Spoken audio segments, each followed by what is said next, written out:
చిట్టి పాదాల చిన్నారులు వాళ్లంతా అడుగులు సరిగా వేయలేరేమో కాని కాళ్లకు చక్రాలు కట్టుకుంటే మాత్రం వాళ్లను ఆపడం ఎవరి వల్ల కాదు. రాకెట్లా దూసుకుపోతారు. తడబాటు లేకుండా గిరికీలు కొడతారు. సంగీతానికి అనుగుణంగా చక్రాల మీదే విన్యాసాలు ప్రదర్శిస్తారు.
విశాఖపట్నానికి స్కేటింగ్ క్రీడలో మంచి పేరుంది. జాతీయ అంతర్జాతీయ స్థాయి శిక్షకులు ఇక్కడున్నారు. వారంతా కలిసి ఆర్టిస్టిక్స్ స్కేటింగ్ డెవలప్మెంట్ ట్రోఫీ 2016 పేరిట భారీ స్థాయిలో పోటీల నిర్వహణకు సమాయత్తమవుతున్నారు. ఇందుకోసం Satyam Mustang, Pavan Gladiators, Simhadri Panthers, చిట్టీస్ పేరిట 4 జట్లను రూపొందించారు. ఒక్కో జట్టులోకి 18 మంది చిన్నారుల్ని ఎంపిక చేసి శిక్షణ ఇస్తున్నారు.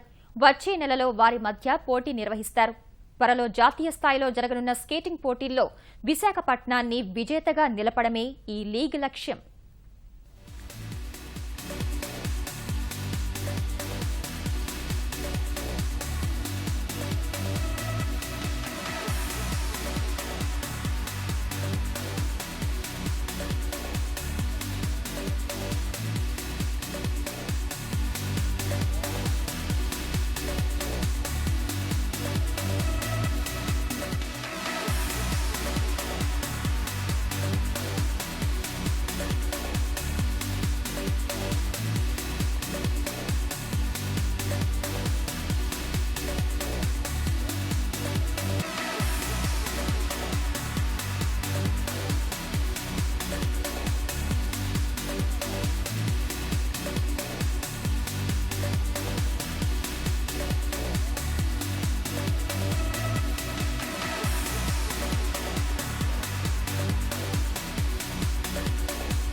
సంగీతానికి అనుగుణంగా తోటివారితో కలిసి స్కేటింగ్ చేయడమే ఆర్టిస్టిక్ స్కేటింగ్. అందుకే నైపుణ్యం, క్రీడా స్ఫూర్తి, శారీరక దారుఢ్యంపై శిక్షణ ఇస్తున్నారు. ప్రతిరోజు ఉదయం 5:30 నుంచి 8:30 వరకు, సాయంత్రం 5:30 నుంచి 8:30 వరకు శిక్షణ అందిస్తున్నారు. రాష్ట్రంలోని 13 జిల్లాల నుంచి ఈ శిక్షణలో పాల్గొనేందుకు చిన్నారులు తరలివచ్చారు.